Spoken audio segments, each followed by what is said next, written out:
Ya. Muy bien, entonces tomamos inicio a la lección 3 y hablamos de la parte A. ¿En qué provincia estaba Tarso? Cilicia. En Cilicia. Muy bien, en Cilicia. B. ¿Qué oficio aprendió el niño Saulo en Tarso? Tendero. Hacer tiendas.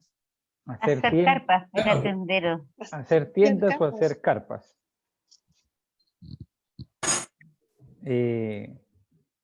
Sí, pues si la idea es tiendas, pues no creo que ahí sería tendero, sino tiendero.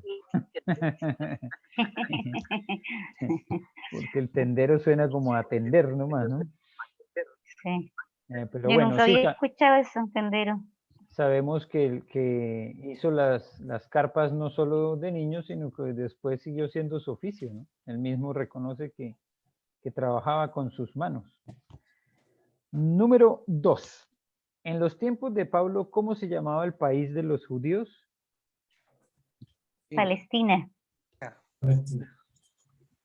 Palestina. Muy bien.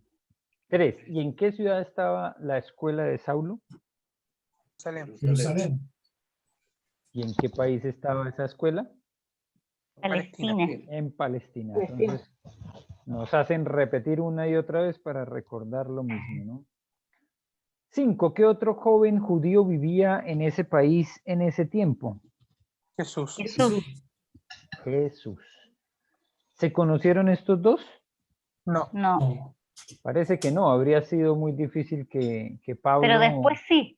Al final sí. Pablo lo Al hubiese final- conocido y no hubiese hecho alguna clase de mención, ¿no? Y sí recordó para nosotros que tuvo un encuentro con Cristo y que fue algo novedoso, no era algo que le recordara un momento anterior donde ya se habían visto o algo así. 6.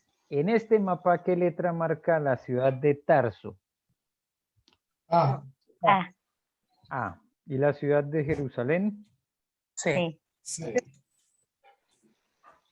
Muy bien. ¿Qué vendría siendo pues en este mapa de pronto B? Buena pregunta. El B Turquía. es Tarso, ¿no? No. No, ¿No? es A. Tarso, Eso es A. pero Ah. B se nos pone ahí como una trampita, ¿no? Eso es Antioquía. Puede ser Antioquía, pero la de Pisidia. Pero no es un sitio realmente geográfico, es una trampita para hacerlo equivocar a uno. Así que es para ayudarnos a ratificar que Jerusalén estaba al sur y que Tarso sí estaba muy al norte. Pasemos a la prueba 3B y aquí está la respuesta a lo que yo les decía la semana pasada, que esta prueba o esta lección 3 iba a tener un significado bien interesante, ¿cierto? Porque no solo Pablo estudió con el maestro Gamaliel, de nombre Gamaliel. sino con Jesús. O sea, no ¿Cómo te se llamaba el pregunto la edad, maestro pues, de Saulo? Es Gamaliel. la primera pregunta. No te pregunto la edad, entonces. Gamaliel. Yo les decía la semana pasada que teníamos una situación bastante graciosa con ese asunto del maestro. Bienvenido, Alén, del maestro del apóstol Hola, Alén. Pablo, porque sí fue el nombre que le llamó la atención a mi papá y que decidió que sería mi nombre. Nosotros somos 5 hermanos y los 3 primeros nacieron cuando todavía mi papá no había tenido un encuentro con el Señor, así que mi nombre demuestra un poco el impacto que fue la palabra de Dios y haber encontrado al Señor para mi papá. Porque según cuentan las anécdotas de mis tías y mi mamá, lo trataron de convencer de que le cambiara el nombre a ese niño porque pobrecito, qué nombre tan raro. ¿Y su otro hermano cómo se llama? Los ¿Y 3 qué son dos mujeres y un varón y son de acuerdo a nombres familiares. La mayor se llama Olga Patricia, después sigue Nancy, después Juan Carlos y después sigo yo. Mi mamá se llama Olga, mi papá Carlos, así que ahí se dan cuenta por dónde iban los nombres, Sí. ¿cierto? De los mayores. Sí. Pero el mío trataron de convencerlo de que no fuera así y no lo pudieron convencer y que se mantuvo firme y dijo, se va a llamar Gamaliel. Ahora, para mí sí es un gozo de todas maneras poder ver ahí reflejado en el deseo de mi papá también como un cumplimiento, porque sin lugar a dudas estos espacios de estudio, de enseñanza, para mí son de un gran gozo, de un gran disfrute.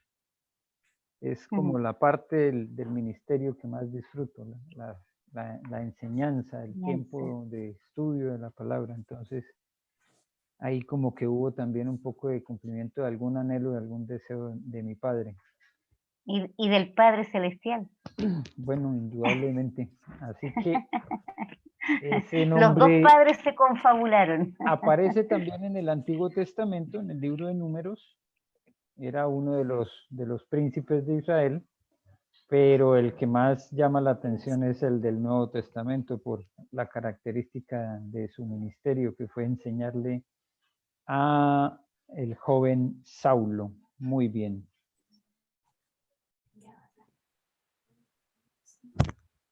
Bien, sigamos entonces con la pregunta número 2. ¿Cómo se llamaba el escritor de la ley que vivió 430 años después de Abraham? Moisés. Moisés. Moisés. Muy bien. ¿Y cuál fue la principal materia que estudió Saulo en su escuela de Jerusalén? La ley de Moisés. Ley de Moisés. Antiguo Exactamente. Testamento. El Antiguo Testamento, pero en especial la ley era el estudio principal de los fariseos. Cuando él se reconoce fariseo de fariseos, nos da una luz de cuál era el tema que más les interesaba estudiar. Número 4. ¿Quién puede cumplir toda la ley de Moisés? Nadie. Pues hay algunos atrevidos que dicen que sí, pero nosotros sabemos que no. ¿Qué le trae al pecador la ley de Moisés? Maldición de Dios. La bendición. No. ¿La 4 cuál es entonces? Porque yo puse Jesús. Yo también puse ¿Nadie? Jesús. Puede, no, porque sería pudo. Entonces nadie. Claro, porque es quien puede, estamos hablándonos de presente. Está bien. Bueno, le voy a colocar pudo. Sí, sería como la parte B, 4B. Pero bueno, nos pone en una situación de presente donde sabemos que nadie puede cumplir con todas las expectativas de la ley. Y más bien sería objeto de toda la maldición, como dice la parte A, ¿cierto? La ley de Moisés traería la maldición, pero la fe de Abraham, Bendición. Salvación. Bendición de Dios. la bendición. Por el contrario, la fe de Abraham trae la bendición. ¿Qué se ha convertido en una barrera entre el hombre pecador y Dios? Las obras. Pecado. No, pero el hombre pecador. El pecado. Las obras. Es que la ley mostraba el pecado del hombre, po. Entonces, como Pero lo que pregunta es cuál es la barrera, pues, ¿en qué se ha convertido la barrera entre el hombre pecador y Dios? ¿Qué se ha convertido? ¿Qué es lo que hay? La ¿No religión, será las falta de obras. fe? Jesús. Como barrera. Sí, pues, Pecado. Pero ya se está reconociendo que es el hombre pero se pecador. está hablando de un hombre pecador. Pues. La ley. Según la No se lección, quiere- la no se ley la quiere- ley. es la ley la que se ha convertido, porque muchas personas están poniendo Yo su puse la ley. esperanza en la ley. Están poniendo su esperanza en poder cumplir la ley a cabalidad, esos 10 mandamientos, pero si somos honestos, ¿quién la puede cumplir por completo? Nadie. Nadie. Entonces se convierte en una barrera porque algunos están creyendo que pueden llegar por sus propias obras, como decía Len, por sus buenas obras, y se les olvida que esas buenas obras son inmundicia. no alcanzan a ser suficientes, porque puede ser que uno haga algo bueno en el día, pero en algún momento la va a embarrar y va, como dice el dicho, a borrar con el codo lo que acaba de hacer con la mano. De hecho, Entonces, en la Biblia hablaba mucho de que la ley se había convertido en que mostraba al hombre pecador, entonces en el fondo era una maldición haber conocido la ley. Eso es lo que habla el apóstol. ujú. Bien, entonces, Por los fariseos. Porque yo lo en leí eso, hartas veces, porque en algún Pero momento entonces, igual Están tirando. entonces lo que debe prevalecer es la fe, ¿no? exactamente, es la fe, porque la fe es la que nos ubica en el lugar apropiado, en la humildad de reconocer que no hay nada que nosotros podamos hacer que sea suficientemente bueno como para merecer esa salvación tan grande.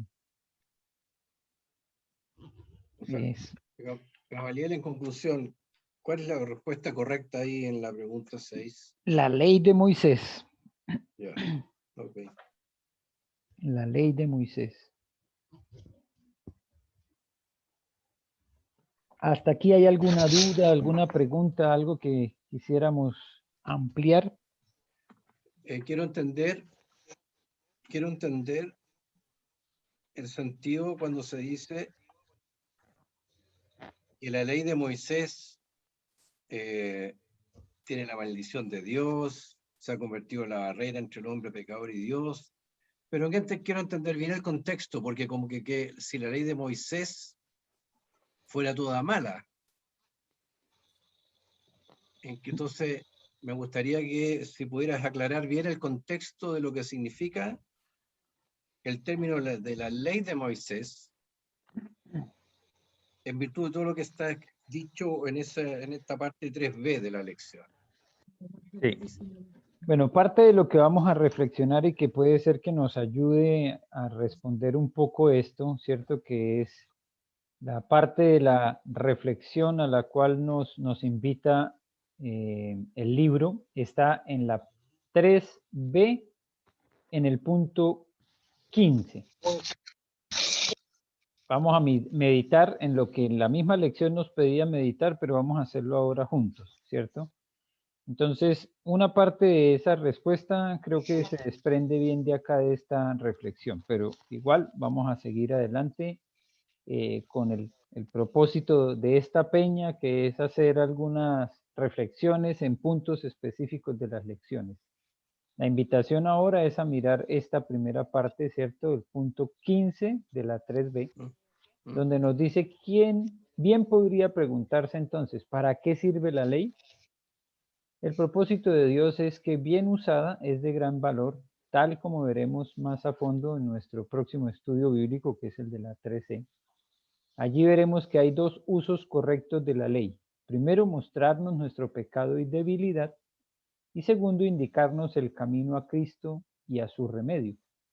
Entonces vamos a mirar nuevamente los puntos 8 y 9, donde el letrero representa la ley. ¿Y qué significa Ya, hija, para nosotros? un agua de hierba. ¿Cómo por se favor. ilustra Gracias. la ley? En estos dos gráficos, en el del 8 y en la 9, ¿cierto? ¿El letrero que dice a la luna es suficiente para que el astronauta llegue hasta allá? No, No. pues no. no es. Entonces, por eso es como una imagen de la ley, ¿no? Que nos está diciendo, bueno, hacia allá debe apuntar, pero no necesariamente porque esté ahí la ley ya nos dio todas las características de un santo o de una persona que se puede decir que ya Es lo una mera logró. información. Es una información valiosa que nos dice cómo llegamos a cierto lugar, pero el camino es el que debemos transitar, ¿cierto? El otro dibujo dice, tengo fe en mi astronave. Y la otra percepción es que la llegada hacia la luna va a ser por la confianza que se le tiene a esa nave, ¿no? Entonces también a veces es como esa otra actitud de confiar en que soy yo el que estoy haciendo todo lo necesario para recibir el beneplácito de Dios a través de mis buenas acciones. Y entonces el puesto que toma la ley es de suplantar la gracia. Y el esfuerzo humano entonces se entiende como la posibilidad de ser infalible en el cumplimiento de la ley. Y ahí la pregunta es entonces, ¿en dónde queda el sacrificio de Cristo, verdad? Entonces, En la lección, en el punto 7, se explica también muy bien. Antes de donde está ese dibujo, en la 7, ahí también se explica muy bien la diferencia entre la ley y... porque sale el letrero de la luna y sale el del astronauta. ahí está. ¿Lo tienes en tu Entonces, libro? de la ley y de la gracia. ¿Lo tienes ahí en tu libro? Sí, la 7. Léelo, por favor. Yo lo tengo ahí en pantalla para los que pueden verlo, porque como estás en el celular, seguro es difícil ver esta clase de cosas, pero ahí lo No, podemos ya. ver los demás.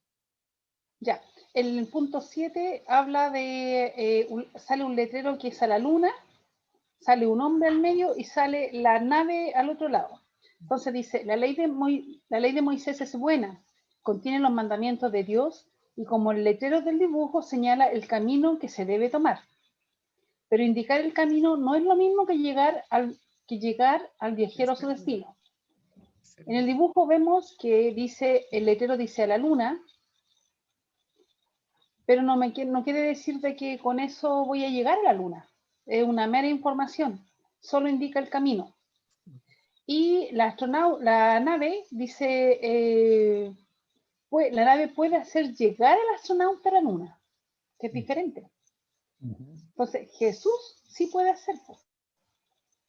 Porque si vemos la nave de Jesucristo, lo que yo entiendo. Exacto. Entonces, es el camino, la verdad y la vida. Entonces, no es solamente el camino, sino también lleva por el camino y lleva hasta la vida. Entonces, ese es como el complemento de lo que dijo Jesucristo. Jesús, en él está resumida la ley también. Es el camino o la indicación, pero también es la verdad, es la única opción que lleva a la vida. Entonces, en esas tres palabras, el camino, la verdad y la vida, también se resume de alguna forma esta imagen de lo que es la ley. Él es la ley, pero también es el cumplimiento de la ley y también en él está como el requisito de la ley, en la muerte de Jesús, que fue el que tomó nuestro lugar.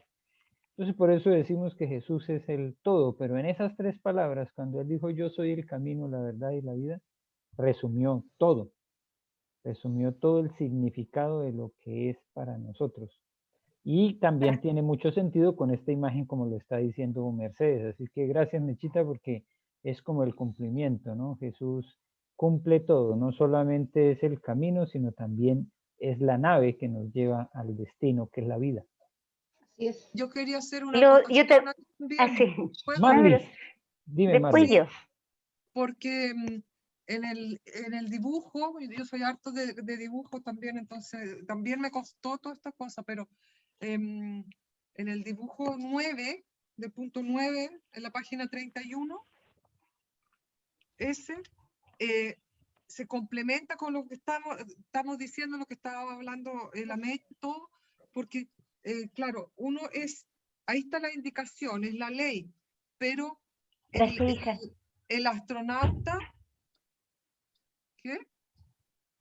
Ah, el astronauta tiene que ir, tiene que tener una acción, tiene que ir a la astronave, no es que sepa nomás. Tiene que ir para allá y hacer una acción. Y eso a tu sentido, ¿no? Sí, porque es así de nosotros, ahí está, Jesús está y tenemos que aceptarlo. No es de decir, yo sé que está nomás y listo. Entonces hago todas las cosas bien y si no acepto, entonces por eso que muchas veces que se ve muchas veces que hacen cosas buenas las personas, pero no han dado ese paso de ir donde Jesús, ser y creerle. O sea, no, voy para allá pero tengo que hacer eso, que es aceptarlo, tengo que dar ese paso, no es como así nomás. Recibirlo. Porque Jesús, o sea, es lo mismo que de Pablo, o sea, estaba ahí cuando lo reconoció y ahí tuvo que, a él se le presentó así como fuerte, ¿no es cierto?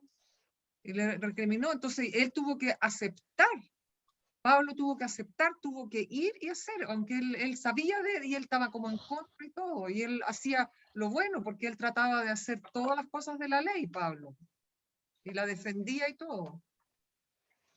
Entonces, como hacer eso, es dar ese paso.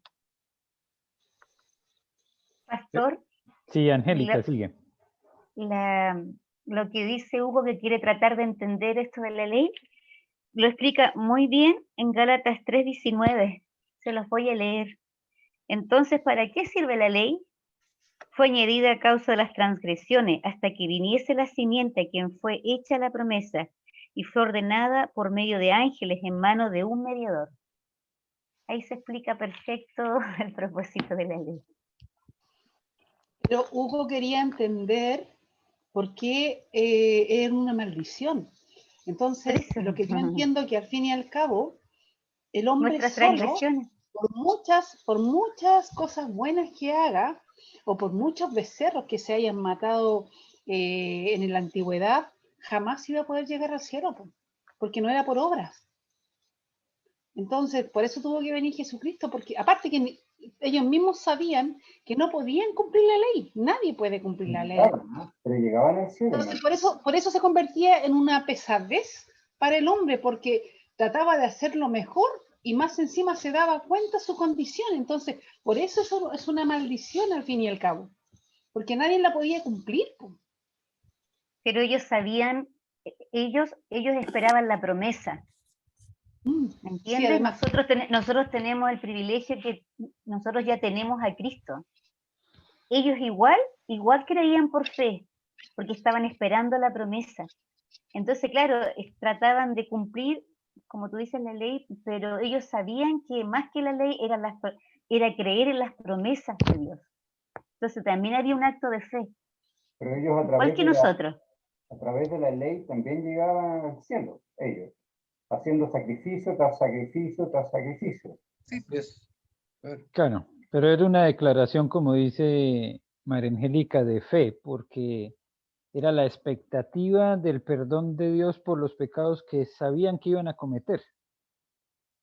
Que a veces claro, nosotros pensamos en los sacrificios que ofrecían los judíos como algo que miraba hacia atrás, pero está claro que ellos ofrecían esos sacrificios mirando hacia adelante, hacia los pecados que iban a cometer. Y eso también nos habla un poco de lo que es la cruz, que es uno de los gráficos también que encontramos en una de las lecciones, y es que nosotros miramos hacia atrás, hacia la cruz, porque sabemos que allá en la cruz Jesús entregó su vida por nosotros, pero los antiguos, aquellos personajes del Antiguo Testamento, sin saberlo también miraban hacia la cruz, porque cuando entregaban un sacrificio lo hacían mirando hacia adelante. claro. Bueno, Yorla yo, levantó la mano.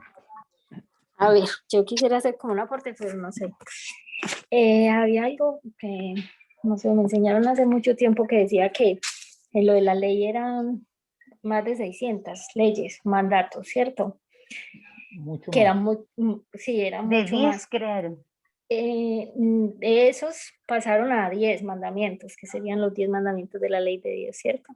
Pero luego de esos 10, ni siquiera con esos 10 era para poderlos cumplir. Y de esos 10 se resumieron a 2, que de hecho en Marcos 12, en 12:28, cuando le preguntan a Jesús que de todos los mandamientos, ¿cuál es el más importante? Y él dice que es el de amarás al Señor tu Dios con todo tu corazón, con toda tu alma, con toda tu mente, con todas tus fuerzas, ¿cierto? Y el segundo, que es igualmente importante, ama al prójimo como a ti mismo. pero ni siquiera aún en ese lo cumplimos. Nos queda difícil cumplirlo. De 600, luego de 10 y ya con 2. Yo sabía que era al revés, pastor, Oye, que de los 10 mandamientos llegaron a crear 600, que era al revés. Pensé que Sí, no, era lo que así. está diciendo Yorla dice es que mm, si pensamos en cantidades, como que Ya. las cantidades empezaron como pueden ser vistas como muchísimas, ¿cierto? Pero Amén. esas se podrían resumir en las tablas como en 10, pero Jesús las resumió en 2 y de todas maneras nos cuesta. Entonces, ¿cómo será tratar de sí. cumplir con las 600 si no Oye, pudimos con las 10 y a la final ni siquiera con 2? ¿Ya?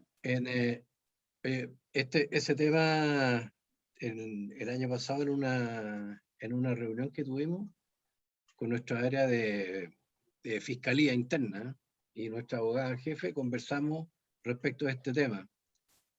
Y con todo este tema de la constitución y estas cosas que han estado tan en boga en el último tiempo, conversamos de esto. Y justamente al final dijimos, oye, si esto es súper fácil, porque si pudiéramos cumplir justamente estos 2 mandamientos, yo creo que no tendríamos ningún necesitaríamos nada. problema. De nada. Absolutamente de nada. Y le buscamos la quinta pata al gato y tenemos ahí hoy día una pelotera por un tema de constitución, la ley de Moisés y todo lo demás. Tenemos más de 22.000 leyes en Chile. ¿Ya? No, y en cada país. Y eso fue un tema de hace como un mes y medio en una de las prédicas. Yo les compartía que cada día se generan leyes en todas partes, en todo el mundo, nuevas y nuevas y nuevas leyes. Y claro, uno entiende por qué, porque, por ejemplo, lo que pasó hoy con el tema de Jacobus, que le robaron su identidad de WhatsApp. Entonces, hace 15 años, pues no existía esa estafa a través del WhatsApp, porque no existía el WhatsApp, pero hoy tienen que inventarse ahora una ley que proteja a la gente de ese robo que se genera a través del WhatsApp. Entonces, se van creando nuevas leyes porque los tiempos van cambiando, pero no para mejorar, sino para empeorar. Y Gálatas Hay más transgresiones. Y muchas más transgresiones. Gálatas 3:24 nos dice lo siguiente, ¿cierto? De manera que la ley ha venido a ser nuestro ayo. ¿Se acuerdan de los ayos? Los pedagogos. Los pedagogos, los profesores, los que se encargaban de enseñar a los niños, ha venido a ser nuestro ayo para conducirnos a Cristo, a fin de que seamos justificados por la fe.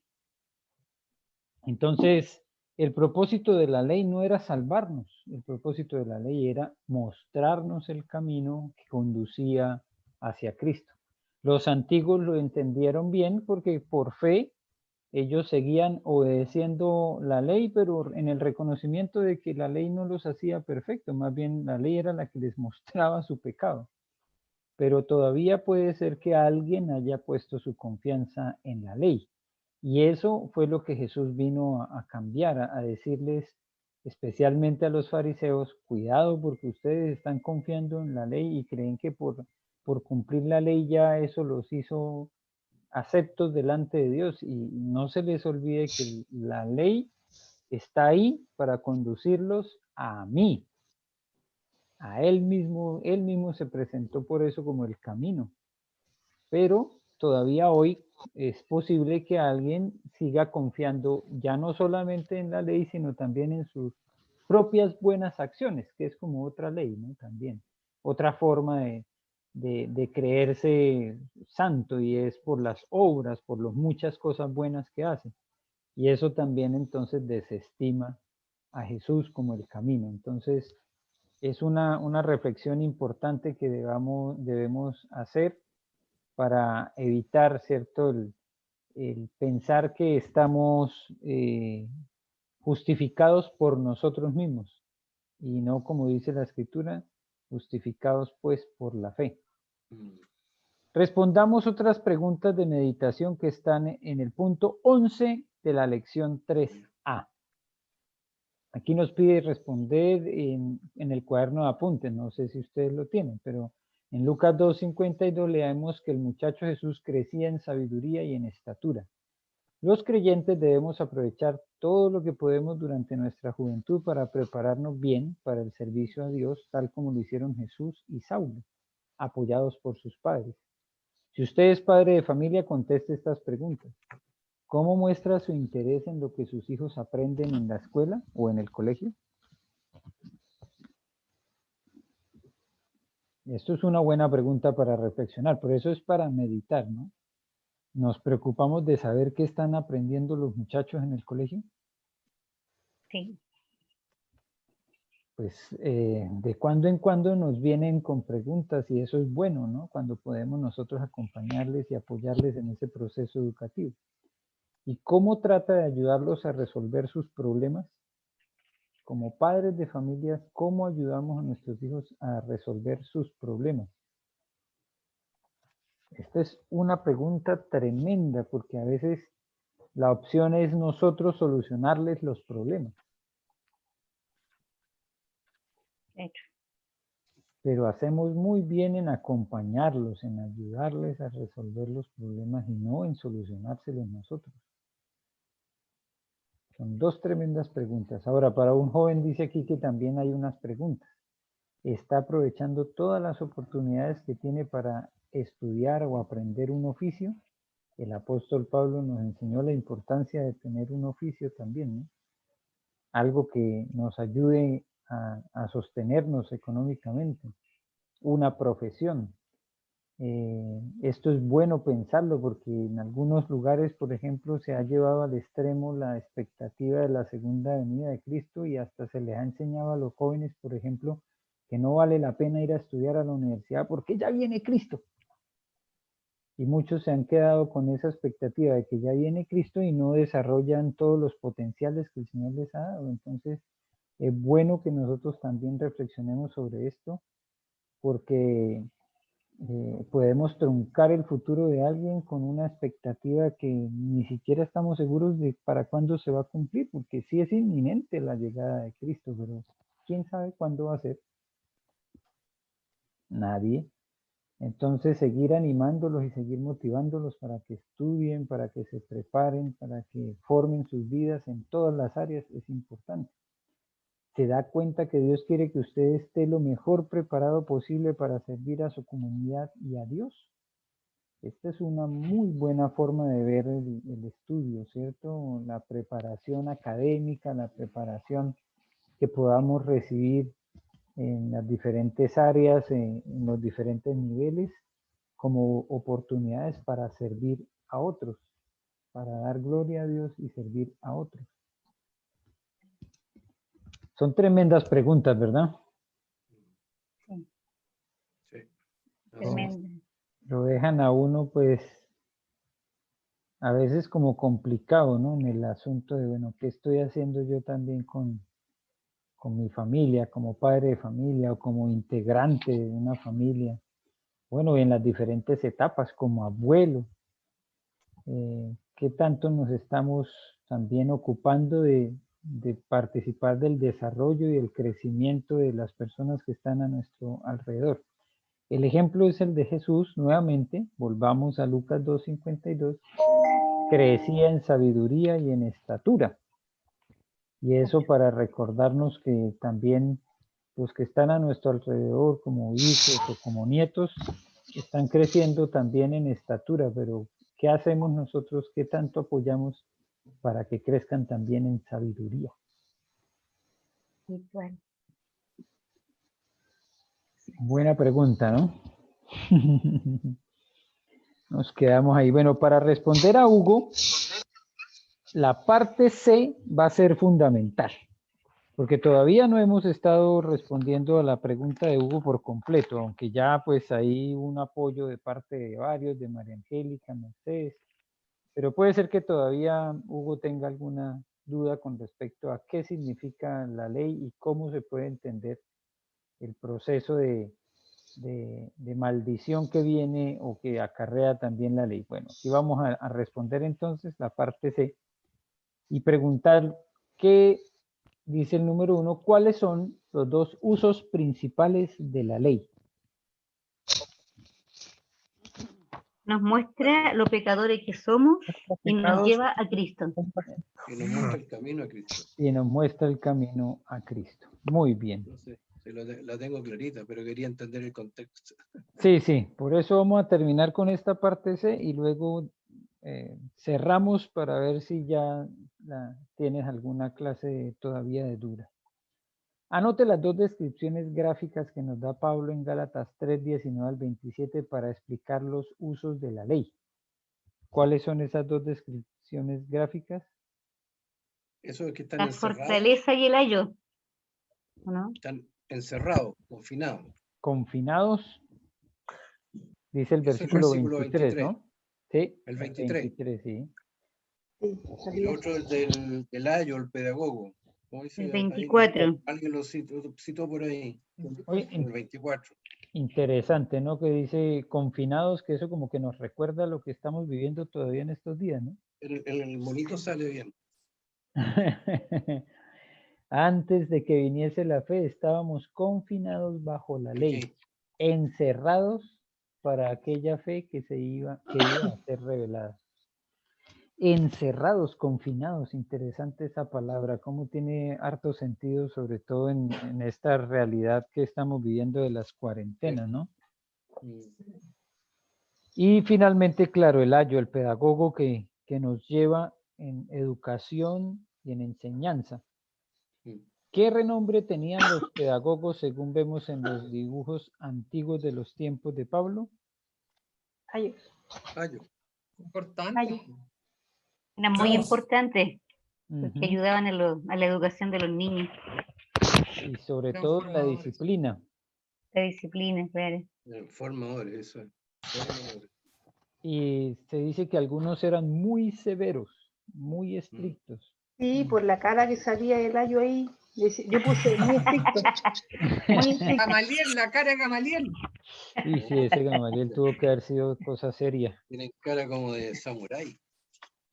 Bueno, alguna clase de renombre debía tener Gamaliel, porque ustedes saben que él tiene dos intervenciones ahí en el libro de Hechos. Y Sí, una de las muy intervenciones importante. fue decir que, bueno, estaban enjuiciando a los apóstoles y él tomó la palabra para decir, déjenlos, si es de Dios van a prosperar y si no es de Dios, pues todo esto va a desaparecer, ¿no? Y parece ser que el hombre tenía cierta prestancia porque lo que dijo fue aceptable y por eso no los condenaron a muerte, porque era la posibilidad que tenían ahí los apóstoles. Y se transformó en una profecía también, Claro que el sí. día de hoy. A la final, entonces sí prosperaron ellos y lo que sucedió es que hasta el día de hoy tenemos el resultado de esas enseñanzas. Yorla, ¿la manito está levantada desde la vez pasada o es nueva? Está levantadita ahí. No, desde la vez pasada. No la Ya, bajaste, es yo que yo miro. estaba pasando aquí las imágenes, las pantallas y la vi porque... Espere que es que como no tenía ahorita señal en ese otro celular, me cambié. Ah, bueno. Y a mí la tecnología me sigue atropellando. Espere a ver. Eso es normal. Bajar la mano. Yo A mí ya vi, me tiene atropellada. ya estaba cansada de tener la mano en alto. Bueno, vamos al número 4, dice. Perdón. De Tres, ¿qué le una ponemos? cita del Antiguo Testamento. Disculpa, Marlis, ¿dijiste algo? La 3, ¿qué es lo que había? Ayo. El ayo, Ayo. hay ayos que eran severos y muy disciplinados. Era como el reconocimiento de estos ayos. Ahora nos piden el número 4 una cita del Antiguo Testamento que nos muestra cómo la ley de Moisés indica el camino a Cristo. Yo puse Génesis. Éxodo 16:4, no sé si está bien, pastor. Éxodo 16. Era antiguo. Los puntos fácilmente los podemos encontrar aquí en el número 13. Numeral 13, aquí encontramos algunos de esos, bueno, la descripción del pedagogo. Uy, ese pedagogo sí estaba bien serio, de verdad. Algunos de los de los textos que encontramos y que están aquí en el número 13, en el número 14, en el número 15, el número Génesis 12:3, Éxodo 16:4, Levítico 16:15, número 21:9, Deuteronomio 18:18. Claro. Todos ellos. Yo puse Éxodo 16:4. Esto es lo que no caché yo. Ahí está. Estos son algunos de esos textos que podríamos citar nosotros, ¿cierto? Como parte ¿Y los del Nuevo? del Antiguo Testamento. Y Los del también- Nuevo están al ladito, Y los del Nuevo también están por ahí mismo. están al lado. Ujú. Bueno, ¿Alguien recuerda alguno de esos textos que nos citan a Cristo Jesús como el camino? Juan 6:35. Lucas 24:35 al 46. Ahí está. Y Lucas 24 del 35 al 46 también, ¿cierto? claro. Si no, Lucas 24, 35 y 46. ¿Sí? ¿Qué lo dice? No, 75, 46. No, entonces 35 y 46. Hay harto. Gálatas 3, 8, 14, 16. Juan 6 del 31 al 32. Hebreos 10, 8 y 10. Juan 14 y 15. Juan 17, 8. Hay varios. Entonces, ahí tenemos los textos, pero para mí yo creo que el más diciente, que creo que responde a la pregunta que nos planteó Hugo, está en Gálatas 3:10. Lo voy a leer así como lo dice la Reina Valera. Porque todos los que dependen de las obras de la ley están bajo maldición, pues escrito está, maldito todo aquel que no permaneciere en todas las cosas escritas en el libro de la ley para hacerlas. ¿Ves ahí entonces la relación que hay entre la ley y la maldición? Sí. No sé, es ok. Ahí está. Entonces, ese es el resultado, ¿cierto? Que nos da la posibilidad de entender el por qué es una maldición depender de la ley, porque al no cumplirla toda, Se colgaba en un madero. en un árbol, dice. bueno, ahí tuvimos la solución a nuestro problema, ¿cierto? De no tener cómo cumplir toda la ley.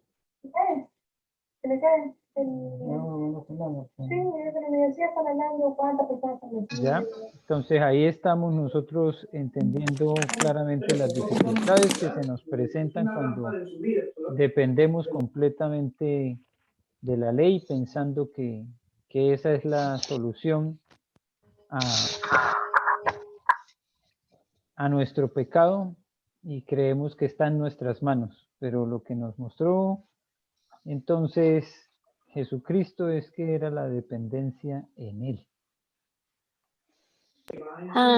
Yo tengo una Biblia de estudio y habla sobre el 3:10, tiene como pues la parte donde lo explica, si quiere lo leo, lo que dice.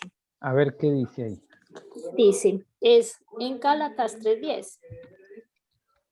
Sí, dice, Pablo citó Deuteronomio 27:26 para probar que, contrario a los que judaizantes creían, la ley no puede justificar y salvar, solo puede condenar. La persona que quebranta tan solo uno de los mandamientos está condenada. Debido a que todos hemos quebrantado los mandamientos, todos estamos condenados y la ley no puede hacer nada para revocar esa condenación. Romanos 3, 20 al 24. Sin embargo, Cristo tomó la maldición de la ley sobre sí cuando fue colgado en la cruz. Lo hizo para quienes creyeran en él no sufrieran el castigo que se merecía. La muerte de Cristo a nuestro favor es lo único que puede reconciliarnos con Dios. Colosenses 1, 20, 23. Perfecto, gracias, Yorla. Clarísimo, muy Yorla, clarito. en esa intervención está citando Deuteronomio 27:26, donde dice, maldito el que no confirmare las palabras de esta ley para hacerlas. Claro. ¿Deuteronomio cuánto? 27:26. Lo tengo. Y saben qué es lo más tremendo, porque dice en la segunda parte, y dirá todo el pueblo, Pueblo. amén. Amén.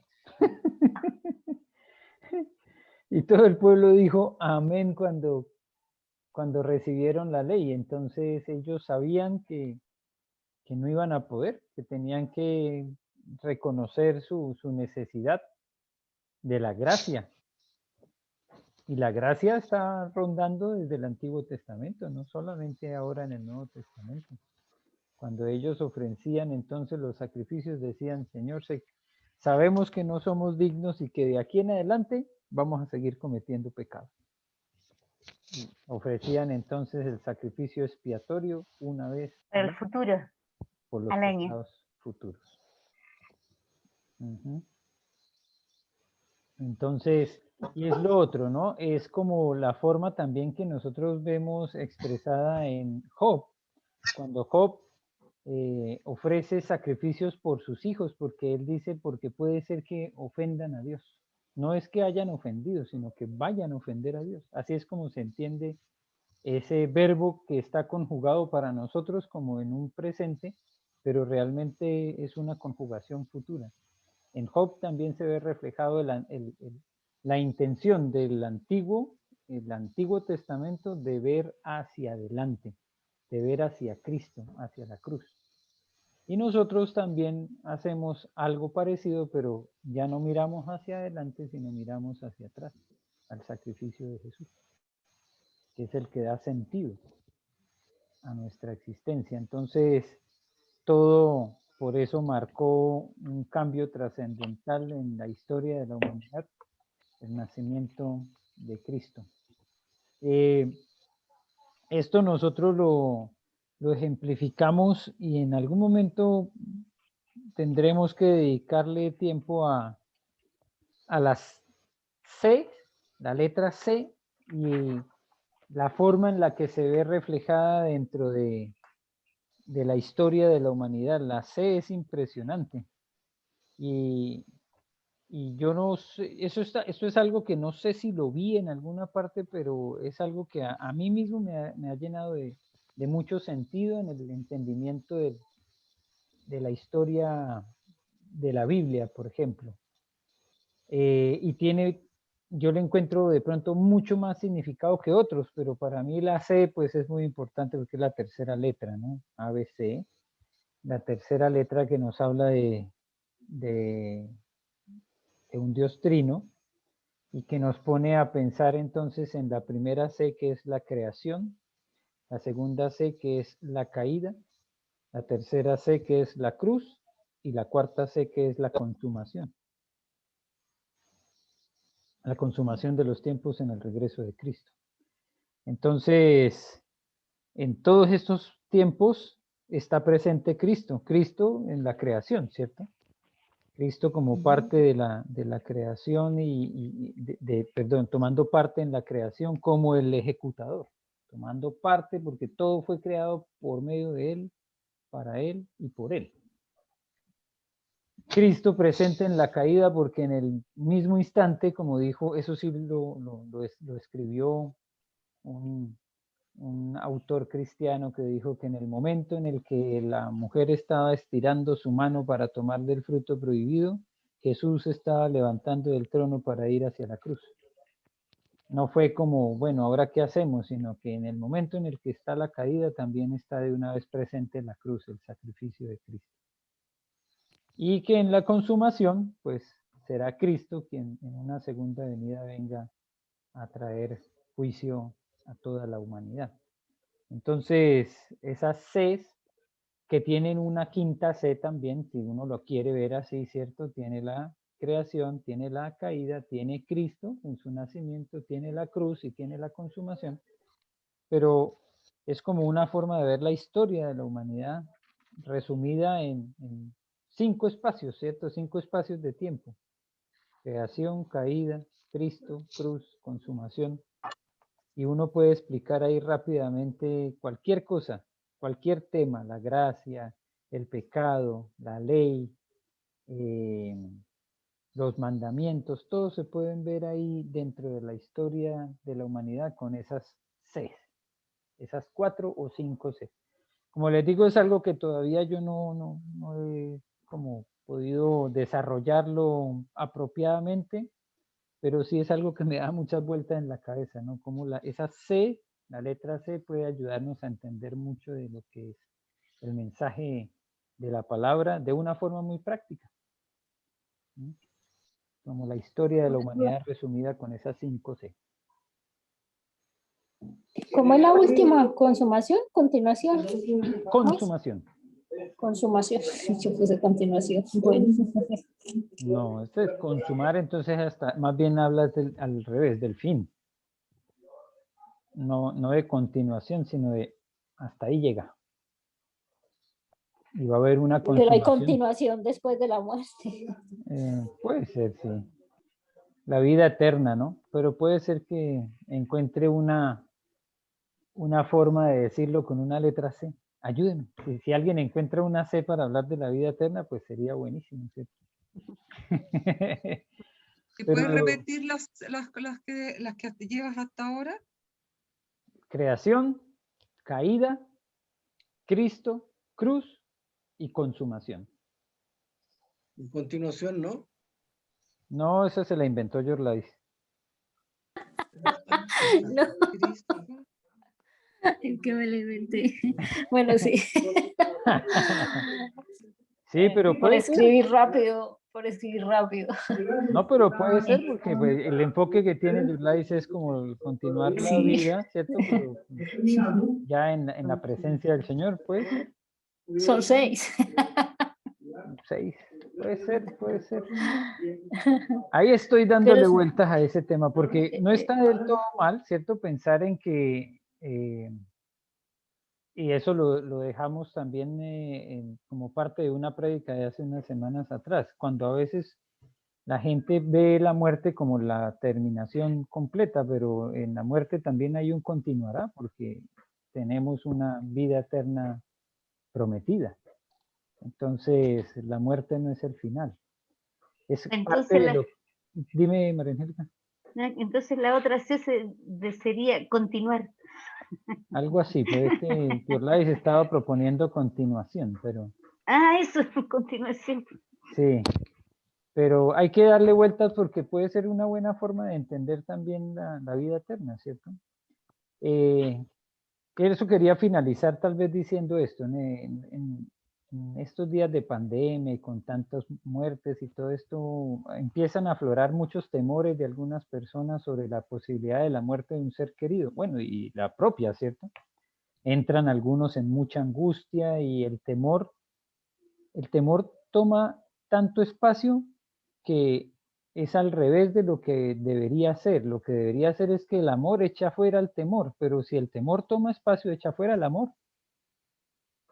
Y la gente vive más angustiada y preocupada que realmente lo que deberían vivir, ¿cierto? Entonces empieza uno a encontrarse con historias de personas. A mí me han pedido, sobre todo en estos últimos meses, que me ponga en contacto con personas que están pasando por momentos difíciles porque tienen un ser querido en una condición crítica y no aceptan la idea de que se les vaya a morir. ¿Por qué pasa eso? Muchas veces porque la gente piensa que la muerte es el fin. No hay una concepción de que la muerte es un paso nomás, es una transición. Hay en la muerte, como en algunas películas, debe haber para el que es creyente, para el que tiene fe y esperanza en Cristo, una sede continuará, como decía George Lais, porque no se acaba todo ahí en la muerte, sino que es un dormir, es una espera. Entonces, es interesante notar cuánta esperanza hay en la vida de un creyente cuando sabe que si se muere, si me muero, aquí no acaba todo. Hay algo más y hay esperanza en esa muerte, no la angustia, la preocupación. ¿Y qué va a pasar? ¿Qué va a ser de mí? ¿Qué va a ser de mi ser querido? se va a ir al infierno, no saber eso roba vida, roba paz. Entonces, eso es como una reflexión que creo que sí hemos estado haciendo algunos de nosotros con respecto a esta pandemia, y creo que es muy positivo cuando nosotros podemos aterrizar todos los temores en Cristo y decir, bueno, Señor, si nos toca a nosotros, estamos en paz. Si se va alguien, un ser querido, se va con el Señor y hay paz y hay esperanza aún en medio de la muerte.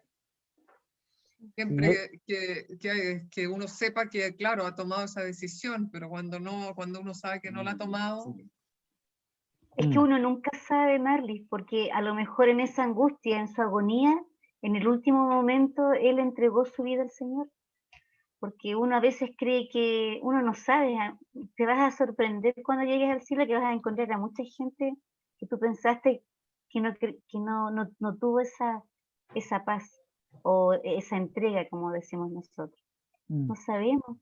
no, Es sí, que a veces- yo sé eso, pero es que es más fácil cuando tú ves cuando no son claro. tan cercanos, cuando son cercanos y tú conoces más y sabes lo que piensan y todo, entonces no Sí. tienes la certeza tampoco, pero ahí tienes el temor. En los otros uno no puede estar juzgando y diciendo eso, yo sé, no estoy diciendo eso, ¿ya? Claro. Pero voy que el temor es así cuando hay personas que no, que dicen, a mí no, y hasta esos también se pueden en último momento aceptarlo y todo, y uno tiene que estar ahí, pero eso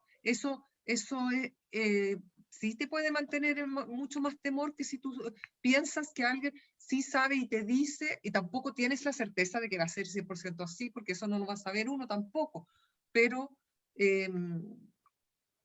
¿ya?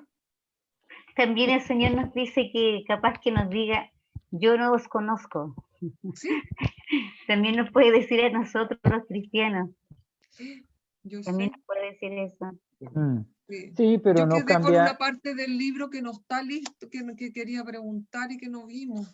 Dime. Yo igual quiero ver algo así. De la 3C, la 15, donde sale lo del Antiguo Testamento y el Nuevo Testamento, entonces la 1 decía si es una profecía o si es un ejemplo de Cristo, todo eso. Yo, Dice mediante profecías sobre su venida o mediante ejemplos o tipos acerca de su persona y ministerio. ¿Te refieres a ello? No. ¿En qué página está? No, la de página 37. 37, la pregunta 15 de la parte 3C. 3. Parte 3C, pregunta 15. Ahí la estaba. Se supone que ahí estábamos donde donde decía, por tanto la ley de Moisés no es meramente un montón de reglamentos negativos como muchos Eso suelen es. pensar. Más bien, como dice Pablo, la ley ha sido nuestro ayo para llevarnos a Cristo. Sí. Hace esto de las siguientes maneras, mediante profecías sobre su venida y mediante ejemplos o tipos acerca de su persona y ministerio. Entonces nos dice, los siguientes versículos son de cada uno de los 5 libros de la ley de Moisés. En cada caso, compárelos con los pasajes del Nuevo Testamento y después decida si es una profecía o si es un ejemplo tipo de Cristo. ¿Y qué es lo que dice en cada caso? ¿Ya? Sí. Entonces, ¿qué encontraste que hay de relación entre Génesis 12:3 y Gálatas 3:8, 14 y 16? Sí, lo que pasa es que yo eso no lo hice porque no había entendido bien qué de pregunta, entonces quería ahora revisarlo y no Ya. hicimos eso. ¿Y Yo también. quién que lo haya hecho encontró respuesta para este primer punto? Génesis 12:3. Esto es una profecía. Profecía. Yo puse que era una profecía que habla de la Exacto. bendición de seguir a Cristo. ¿No? Una profecía. Porque habla de algo que se iba a cumplir después, que serían benditas todas las familias de la tierra en la simiente de Abraham. y en ti serán benditas todas las familias de la tierra. Entonces fue algo que se cumplió después. Bien, en Éxodo 16:4, relacionado con Juan 6, ¿qué podemos encontrar ahí? Yo puse que es un ejemplo, pero no sé si está bien. Un ejemplo de Cristo porque descendió del cielo. No sé si estará bien. Jesús. El pan que descendió del cielo. Recuerda que dice ejemplo o tipo, tipología. Yo puse que era un ejemplo. Sí, está bien decir ejemplo, pero a veces también tenemos que distinguirlo de los tipos. Tipología, que es cuando toma como forma de lo que era en el Antiguo Testamento, toma forma ahora en el Nuevo Testamento. Entonces, claro, profecía, pastor. El pan que Sí. descendió del cielo, el maná que recibieron ellos en el desierto, ahora tiene mucho más sentido cuando Jesús dice, yo soy el pan de vida. Profecía. Entonces, profecía. Pero es tipo porque está tomando el mismo ejemplo que era el pan del Antiguo Testamento, ¿cierto? El maná, que era un tipo de pan, y ahora Jesús dice que él es el pan, o sea, es un tipo, es una repetición del mismo sentido. O como la roca. Disculpa, pero eso es lo que me desconcierta, porque habla de ejemplo tipo. O sea, yo le puedo decir que es un ejemplo, y eso está correcto. Entre paréntesis dice tipo. Es un ejemplo al final. Pero como está entre paréntesis el tipo, yo creo que... Claro, ¿Eso es lo que confunde un poco? Sí, claro. Sí. Sí, pues. Ya, A mí me pasa lo mismo. Entonces lo que necesitamos es revisar la expresión tipología. ¿Qué significa tipología? ¿Cierto? Porque si miramos solo la palabra tipo, de pronto no nos suena tanto. ¿Qué significa tipología? Son modelos, formas en las que nosotros podemos ver ejemplos que se repiten con dos sentidos de alguna manera relacionados, de sentidos parecidos. Por ejemplo, cuando nosotros pensamos que en el Antiguo Testamento nosotros vemos un candelabro o una luz que ilumina el tabernáculo. Y entonces encontramos una descripción de otra luz en el Nuevo Testamento, de otra luz que también se relaciona con personas. Entonces uno dice, bueno, la luz del Antiguo Testamento puede ser que esté relacionada con esta luz del Nuevo Testamento. ¿Qué tienen de parecido? Son luces, ¿cierto? Ejemplifican personas y tienen una razón de ser o una motivación. ¿Ustedes pueden identificar alguna luz del Antiguo Testamento que tiene como un símil o una comparación con una luz del Nuevo Testamento? Sí. Es Cristo. Sí, por ejemplo, cuando iban con las columnas de fuego arriba, el pueblo de Israel, que los guiaba. Y en el Nuevo Testamento yo puedo decir que Jesús es la luz del mundo, que es la misma luz. Y en el tabernáculo también habían velitas. También estaba ahí la ¿Cuántas luz. velitas eran? 2. No, eran 7 velitas. Era el candelabro de los 6 7 brazos y del centro, ¿cierto? Eran 7. 7. Entonces, uno diría, bueno, ¿y eso qué significa? ¿Qué clase de luz era esa y para qué se utilizaba? ¿Y cuál sería el símil con otra luz que hay en el Nuevo Testamento? ¿Creen que no es cualquier luz? Tendríamos que tener cierta relación entre una luz y la otra. Entre el maná, que nosotros leemos allá en Éxodo, que es el pan que descendió del cielo, y el pan de vida que también descendió del cielo, que es Cristo, podemos encontrar relación. En el fondo, Gamaliel, lo que quiero decir que en ese ejemplo B, ¿sí? Es un ejemplo, o es un ejemplo que usa el pan como nexo. Sí, pero al mismo tiempo puede ser, como por eso tiene entre paréntesis tipología, puede ser un tipo. Es decir, un cumplimiento de un pan que en el Antiguo Testamento tuvo un sentido y ahora en el Nuevo Testamento hay otro pan que también tiene sentido. El problema con esto es que a veces nosotros vemos tipos en todas partes.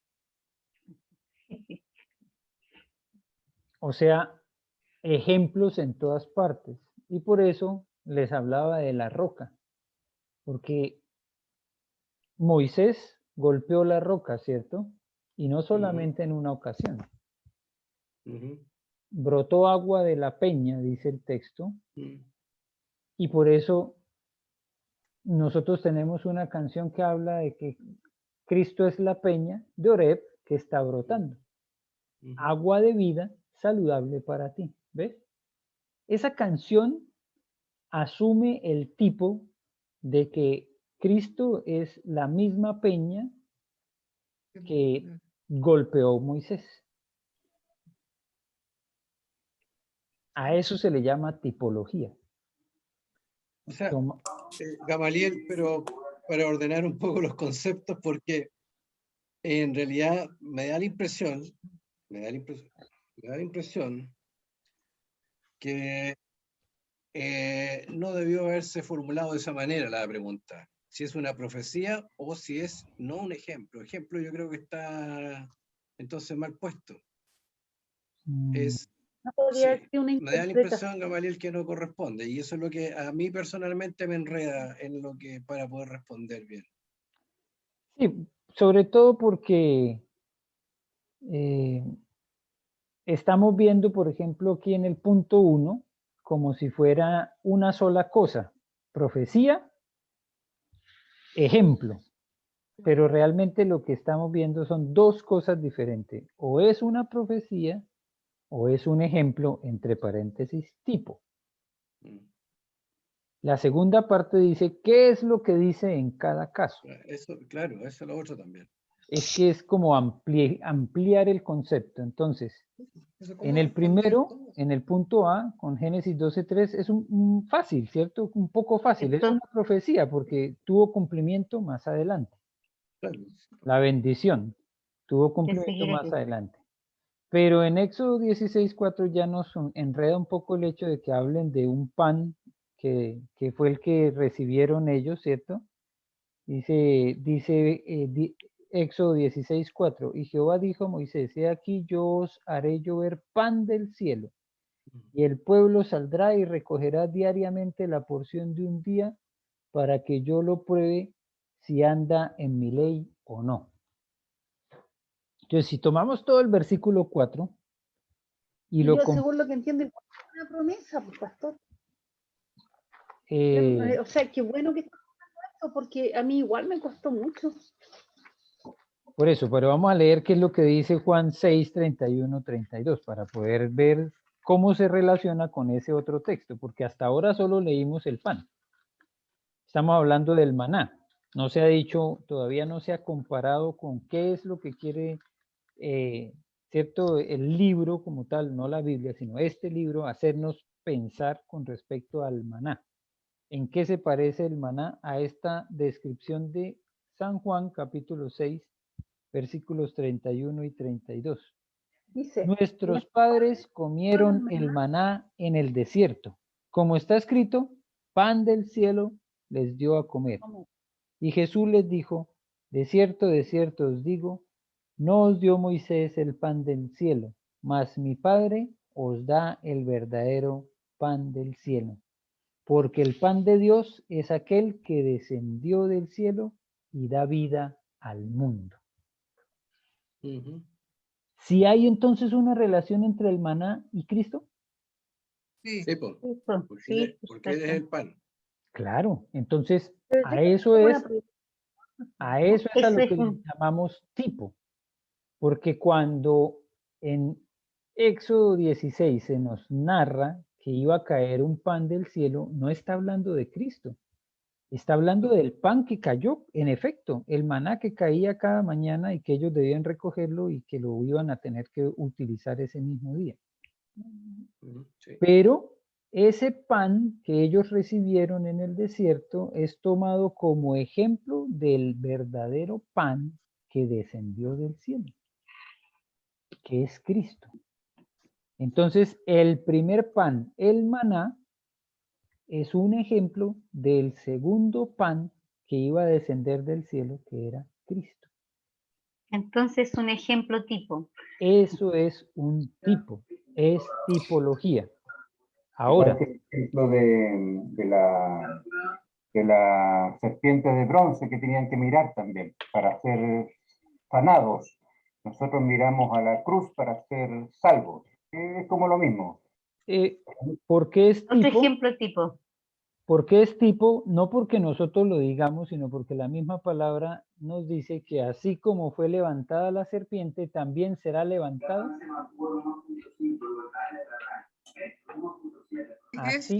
Así fue levantado también Cristo. Entonces, no es un tipo de acuerdo a nuestra percepción o a lo que nosotros creemos, sino que el tipo nace también de una escritura donde nos dice, y como Moisés levantó la serpiente en el desierto, es necesario que el Hijo del Hombre sea levantado, para que todo el que lo mire y crea en él, no se pierda, mas tenga vida eterna, que es lo que nos dice Juan 3. Yo estaba leyendo en Juan 6. Gracias, Alén, por ese... Ese es un buen ejemplo porque Sí. no es antojadizo, no es que a mí me parece que sí tiene relación, es que tiene algo que ver. No, es que fue las palabras mismas de Jesús las que nos sitúan en el hecho de que en el Antiguo Testamento, mira, estoy leyendo Juan 3:14, y como Moisés levantó la serpiente en el desierto, así es necesario que el Hijo del Hombre sea levantado, para que todo aquel que en él cree no se pierda, mas tenga vida eterna.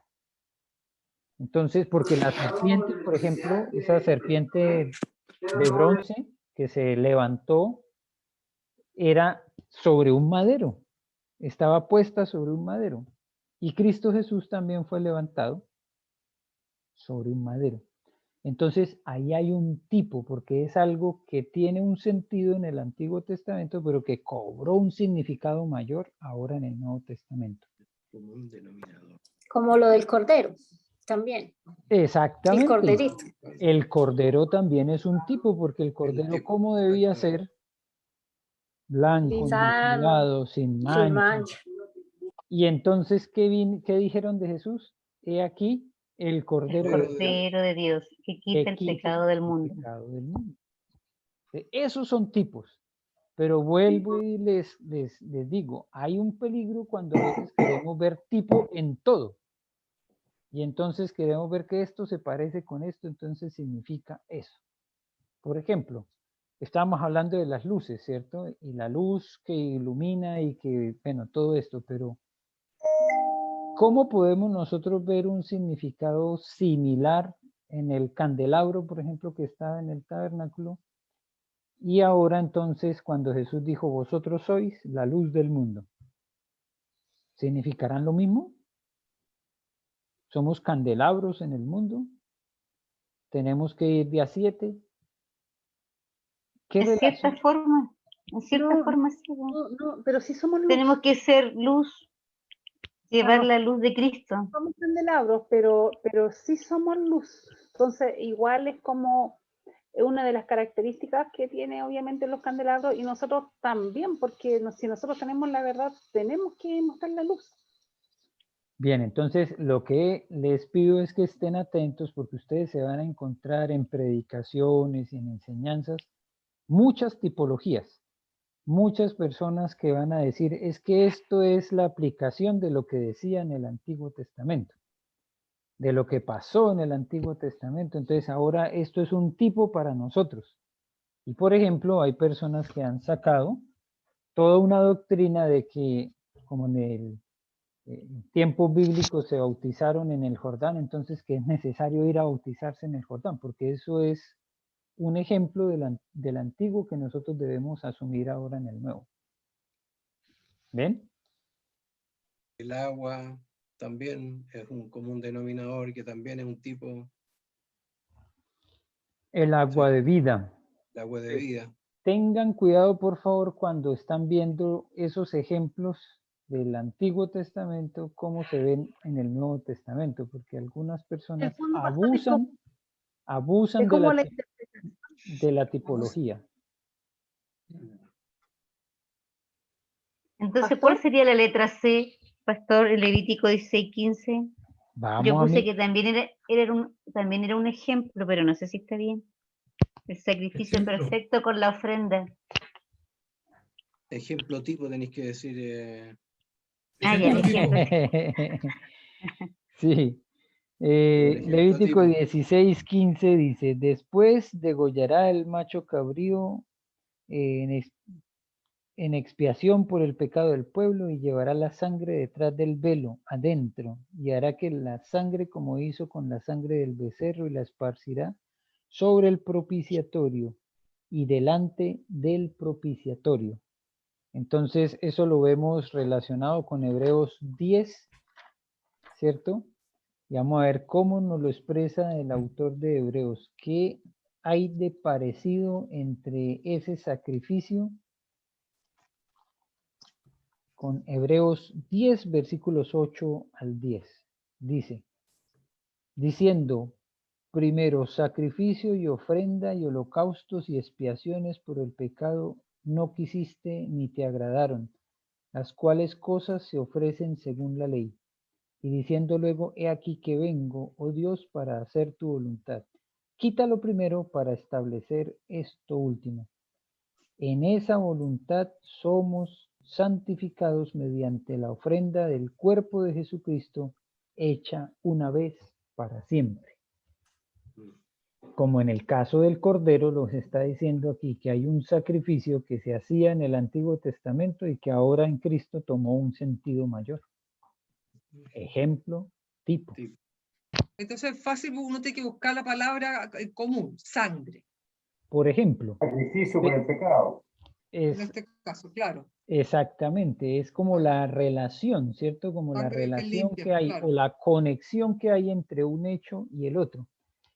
Pero otra vez, teniendo cuidado de no ir a asumir que ciertas cosas se repiten solamente porque sí y que entonces tienen cierto grado de cumplimiento o que debemos nosotros cumplirlas para que pueda ser el mismo ejemplo anterior. Por ejemplo, a Naamán le mandaron a hacer algo para que él se sanara.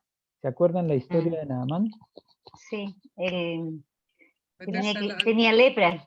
Se tenía que Sí. sumergir 7 veces en el río. Eso significa entonces que ahora todos nosotros debemos hacer lo mismo para poder sanarnos. No.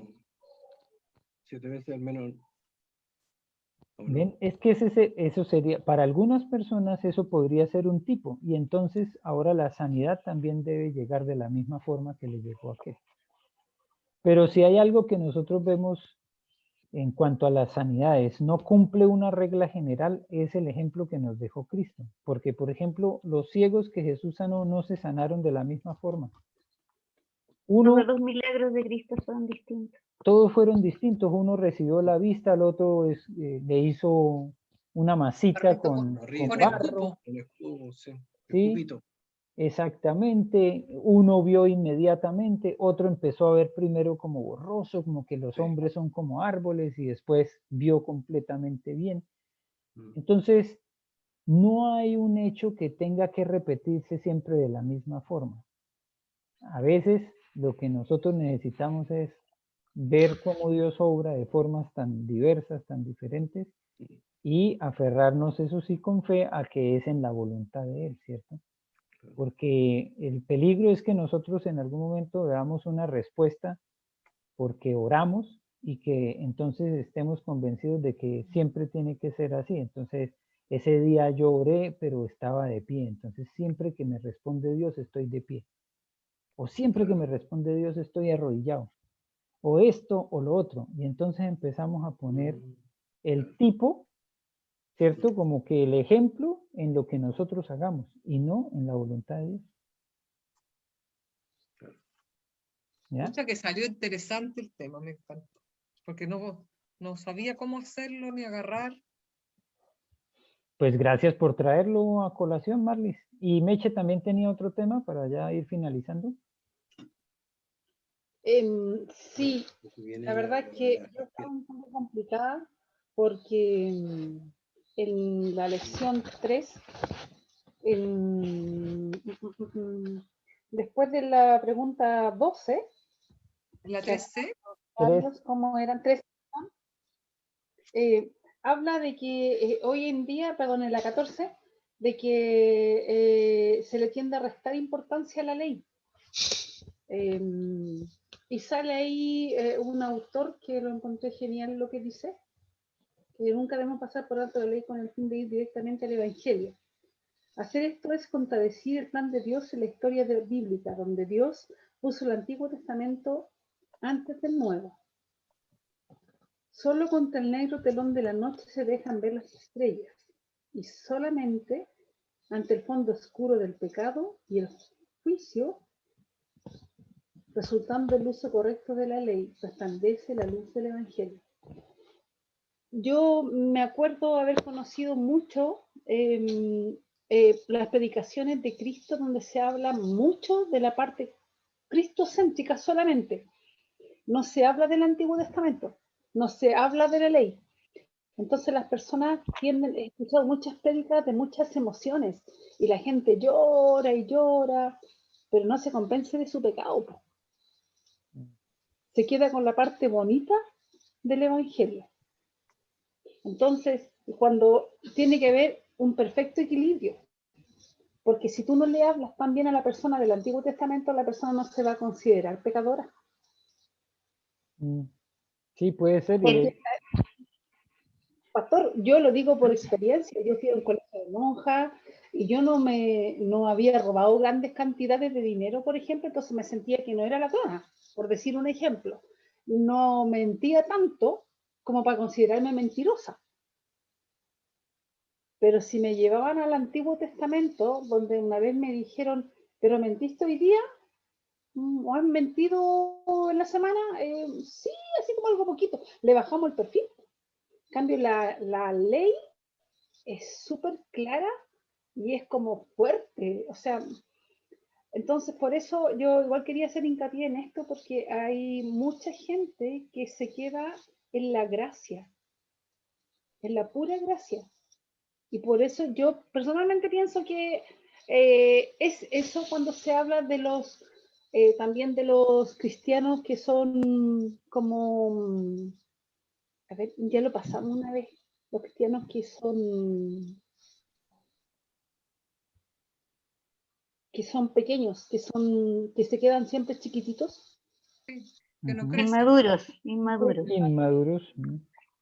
Entonces, en eso también pasa esto, ¿cierto? En que las personas creen solamente en la gracia de Jesucristo, porque una no es más importante que la otra, porque Dios está en toda la Biblia. Sí, la gracia no es una licencia para pecar. Es una forma de verlo, ¿no? De entender que la gracia no es una puerta abierta para que hagamos lo que nosotros querramos. Y que la ley no ha desaparecido tampoco, porque sigue siendo un maestro, es un ayo, todavía nos guía. Entonces, es lo que dice Meche, es el equilibrio de saber que todavía podemos seguir predicando la palabra de Dios de pasta a pasta, ¿cierto? Desde Génesis hasta el Apocalipsis, pero siempre necesitamos aterrizarla en Cristo, porque también puede ser fácil encontrar predicaciones basadas en el Antiguo Testamento que en ningún lugar se nota que Jesús ya vino. Yo no sé si a ustedes les ha pasado, pero a veces uno puede escuchar predicaciones que no nota por ningún lado que Jesús ya vino. Y es que no es posible que nosotros prediquemos el Antiguo Testamento en donde no está Jesús presente, como si nunca hubiera estado presente. O sea, claro que es historia del Antiguo, claro que es historia de 2000, 4000 años de Cristo, pero hoy no podemos predicarla sin el concepto claro de que Cristo Jesús nació, creció, murió y resucitó. Entonces sí podemos predicar el Antiguo Testamento, pero siempre llevándolo a Jesucristo. Bien, gracias Meche, sí, bien importante. Pero creo que, claro, la lección nos hace harto énfasis en el valor de la ley como maestro, como ayo, no como el puente de salvación, no es el puente que nos lleva a la salvación, sino es el puente que nos lleva a Cristo, eso sí. Es la forma en la cual nosotros entendemos mejor la gracia. Y claro que sí, porque al vernos reflejados en la ley, yo digo, uy, no, pero ¿cuándo yo sería capaz de cumplir con todo esto? Entonces, ¿qué me tiene que hacer pensar? Pues no es por mí, no soy yo, es Cristo. Cristo en mí. Bien. Ahora en la actualidad a nadie le gusta la palabra pecado. Como que esa palabra está obsoleta, así como nadie es pecador. Sí, no, y hay que mencionarla como tal, Sí, porque ahí también. está. Sí, pero también hay Sí, que es mencionarla junto con la fundamental. esperanza. Sí, con la gracia. Ujú. No nos podemos quedar tampoco en el otro extremo de solo la condenación. Exacto. Muy bien, muchas gracias por su tiempo. Hoy sí que nos fuimos de largo, mira, hasta casi las 10.